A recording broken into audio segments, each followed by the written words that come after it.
Baik, Shalom, Salve, Assalamualaikum warahmatullahi wabarakatuh. Baik, puji Tuhan, saudara yang diberkati oleh Tuhan Yesus Kristus. Terima kasih tentunya buat kesempatan yang luar biasa pada pagi hari ini. Tuhan izinkan saya untuk boleh ada bersama dengan Bapak Ibu Saudara sekalian untuk kita merayakan syukur tahun baru keluarga besar SMA Negeri 5 Kupang. Selamat pagi. Pagi luar biasa. Amin. Sekali lagi, selamat pagi. Pagi luar biasa. Baik, tema yang kita perhatikan ada di liturgi yang dibagikan buat kita adalah menjadi sahabat dan terang bagi sesama. Menjadi sahabat dan terang bagi sesama. Saudara yang diberkati Tuhan, tema ini juga berkaitan dengan tema besar PGI dan KWI tahun 2021 Natal, yaitu cinta kasih Kristus menggerakkan kasih persaudaraan. Ada kata saudara yang juga tidak lain punya sinonim arti dengan kata sahabat. Nah, saudara yang diberkati Tuhan Yesus Kristus, menjadi sahabat dan terang bagi sesama di zaman ini itu tidak mudah. Itu tidak mudah. Mengapa saya katakan demikian? Realita membuktikan kepada kita bahwa orang-orang yang hidup di zaman ini, saudaraku, itu adalah orang-orang yang hidupnya lebih cenderung memperhatikan diri sendiri. Orang Jakarta bilang, lu, gue. Atau orang Kupang bilang, sapa ngotoe sang lu. Nah itu, saudara. Nah itu kita hidup di zaman yang model kayak begini. Dan ini sangat jelas juga Alkitab mengatakan buat kita. Di dalam kitab 2 Timotius pasal 3 ayat yang pertama, Rasul Paulus mengatakan dengan jelas bahwa ketahuilah bahwa di hari-hari terakhir akan datang masa yang sukar. Ayat yang kedua mengatakan manusia akan mencintai dirinya sendiri. Ya, saudara. Jadi ayat itu mengatakan jelas manusia di hari-hari terakhir, manusia di zaman akhir, manusia sebelum kedatangan Tuhan Yesus Kristus yang kedua kali itu lebih cenderung mencintai dirinya sendiri. Makanya saudara, kalau kita melihat realita hari-hari ini, kasus-kasus pembunuhan, kasus sudah sukar di hari-hari ini. Saudara yang diberkati Tuhan, kalau tidak maka tidak ada kasus Astri dan dan Randi. Ya, saudara. Kalau tidak ada itu kasus, ya. Tapi karena Alkitab sudah mengatakan demikian, maka saudaraku, saya ulang lagi, realita membuktikan demikian. Nah, pertanyaannya adalah bagaimana kita bisa mematuhi atau kemudian kembali kepada apa yang esensi Alkitab katakan. Karena tema hari ini, saudara yang diberkati Tuhan, ini perintah Alkitab. Ini bagian daripada kebenaran firman Tuhan. Matius pasal 22, Alkitab berkata dengan jelas, saudaraku, ayat yang ke-37 dan 38. Yesus mengatakan bahwa kasihilah sesamamu manusia. Itu adalah perintah yang sama dengan mengasihi Tuhan Allahmu. Jadi kalau orang tidak bisa mengasihi orang lain, maka dia tidak bisa mengasihi Tuhan. Tidak bisa, saudara. Ini fakta di dalam Alkitab. Dan ini perintah yang, saudaraku, diakomodir dari Kejadian sampai kitab Wahyu. Ini paling utama. Ini menjadi esensi. Saudara yang diberkati Tuhan. Nah, untuk ini bisa terrealisasi, maka kita tidak mungkin bisa melakukan. Saya ulang lagi. Kita tidak mungkin bisa melakukan. Dengan cinta kita yang terbatas, dengan kasih kita yang terbatas. Bahkan Alkitab mengatakan, Yesus mengatakan dalam Matius 24 ayat yang ke-12, kasih yang kita punya itu sudah mulai dingin. Sudah mulai dingin, saudara. Dengan bertambahnya tadi saya sebut kejahatan, kedurhakaan, kelaliman, maka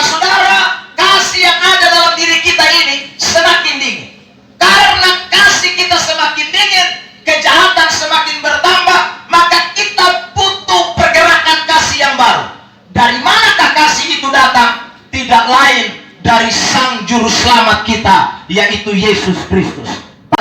Jadi kalau kasih Kristus itu, kasih Allah itu ada dalam hidup saudara dan saya, maka pasti kita bisa menjadi sahabat dan terang bagi orang lain.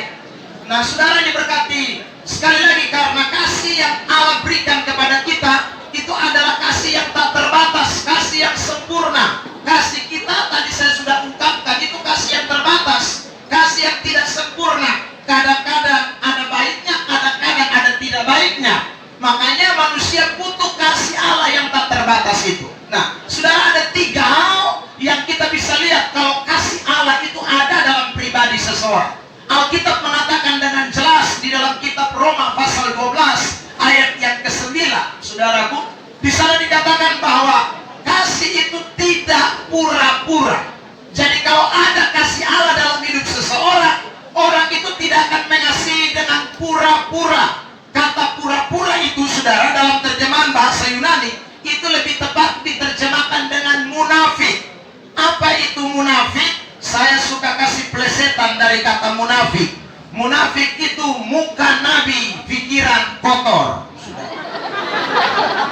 Kotor lihat di muka ini terlalu baik, saudara. Di muka sanjung-sanjung kita, di muka dia bilang, "Woi, lu terlalu cantik kawan Kalau lihat lu ini terasa, pokoknya potong moe." Dia ada kata-kata di belakang baru dia mulai ngomong, ikamarege model kayak dia tuh, ya saudara. Itu karena, saudaraku, orang punya kasih yang munafik. Ya. Nah, kasih model kayak begitu tuh hanya, saudaraku, terjadi bagi orang-orang yang belum punya kasih Allah.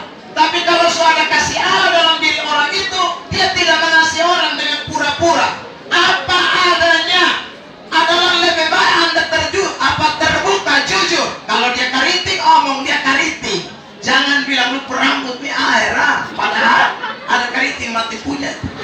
Saudara. Nah, ini jangan. Nah, itu kasih munafik, saudara yang diberkati. Nah, itulah kasih manusia yang terbatas. Tapi kalau kasih Allah ada, maka sekali lagi kita mampu mengasihi orang lain tidak dengan pura-pura. Oke, baik. Yang kedua, saudaraku, saya cepat. Ciri yang kedua, kalau kasih Allah itu ada dalam hidup saudara dan saya, saudara, pasti kita akan mengasihi orang lain juga. Bukan dengan kasih yang pura-pura, itu satu. Yang kedua, kasih yang kita wujudkan itu adalah kasih yang tidak harap balasan atau timbal balik. Ini yang diajarkan oleh Tuhan Yesus. Yesus pernah berkata dalam Injil Matius pasal yang ke-5, saudaraku, kalau engkau mengasihi orang yang mengasihi engkau, Alkitab berkata bahwa orang yang tidak kenal Tuhan pun bisa melakukan. Tetapi Alkitab berkata, kasihilah bukan hanya saja orang yang bisa mengasihi saudara, tetapi kasihilah juga musuhmu.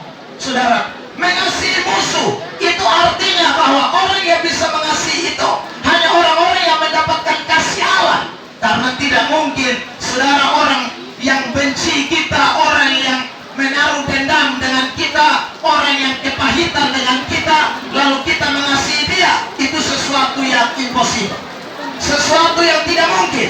Tetapi sekali lagi, kalau ada kasih Allah dalam hidup saudara dan saya, maka pasti kita mampu mengasihi orang lain sekalipun dia adalah musuh kita. Karena kasih yang kita bangun adalah kasih yang bukan mengharapkan balasan atau ada imbalan atau jasa baik seseorang, tapi kasih yang diberikan Tuhan kepada kita. Saudara yang diberkati Tuhan,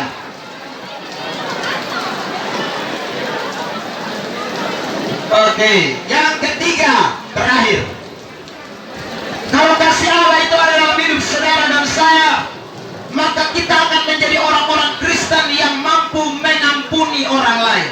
Saudara, Rasul Yohanes mengatakan di dalam suratannya 1 Yohanes pasal yang ke-4, saudaraku yang diberkati, nanti saudara pulang baru baca itu ayat, di ayat yang ke-20, dia mengatakan kalau ada orang yang berkata dia mengasihi Tuhan tapi dia membenci saudaranya, maka sesungguhnya kasih itu tidak ada dalam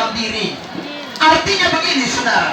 Orang yang punya kasih dari Allah, itu dia bisa menjadi sahabat bagi semua orang, karena dia mempunyai roh yang mengampuni orang lain.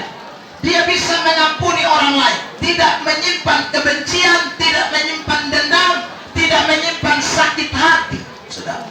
Karena yang bikin persahabatan jadi retak itu karena ada yang namanya, saudaraku, kebencian, iri hati, pertikaian. Itu yang bikin kita tidak bisa jadi sahabat.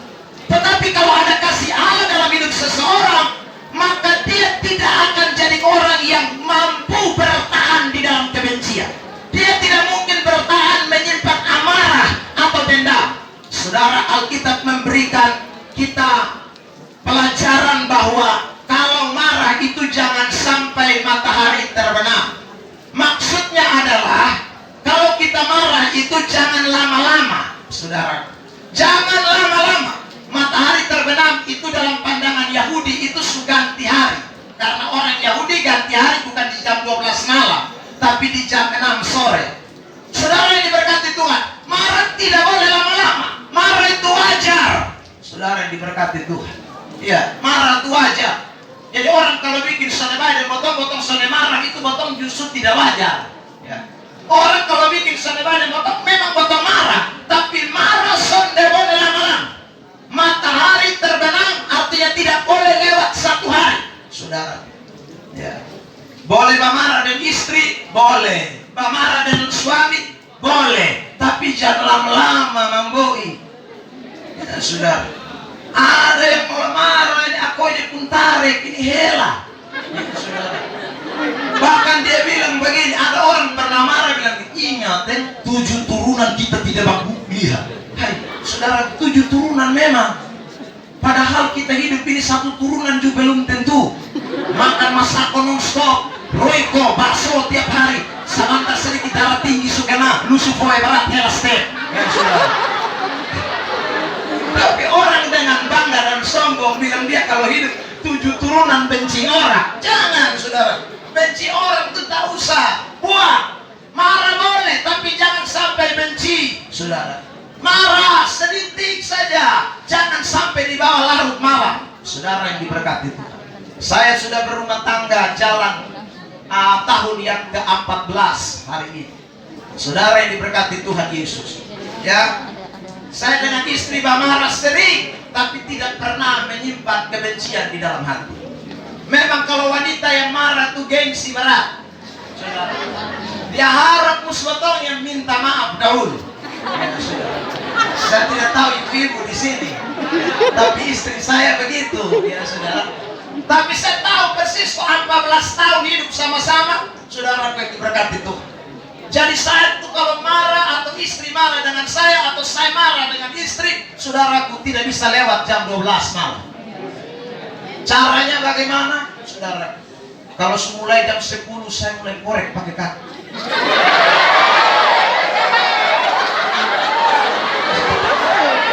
Biasanya ibu-ibu jual mahal.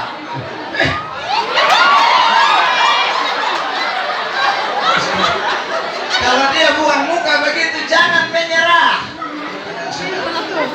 Saya lihat, aduh, jarum jam semakin menuju ke jam 11. Sebentar lagi sudah jam 12. Ini tidak boleh lewat ini, sudah. Sudah. Kalau tendang-tendang tidak bisa lagi.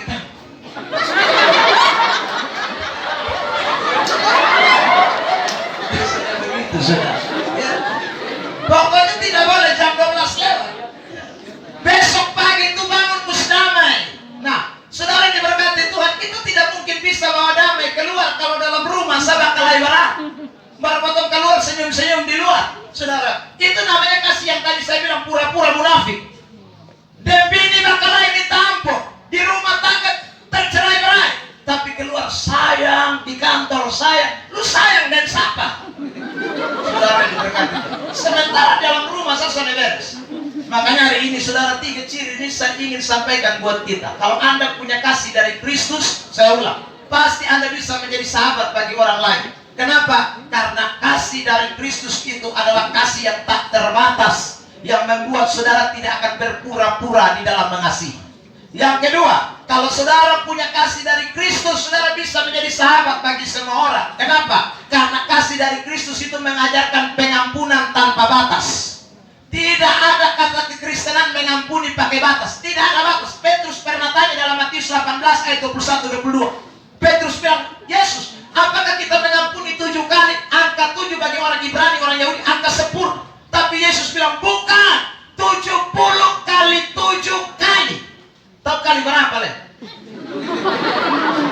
Jadi kalau Anda 70 kali 7 sekian, Anda mau sekali. Kali ini belum berhenti. Yesus sampai dikata kali.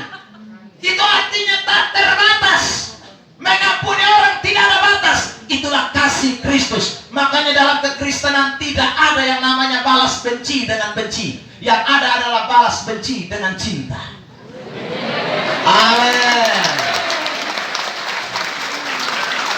Makanya ini kita penting sekali. Yang terakhir ingat, kalau ada kasih Kristus dalam hidup kita, saudara yang diberkati Tuhan, kita akan jadi orang-orang Kristen yang pasti bisa menjadi sahabat dan terang bagi dunia ini.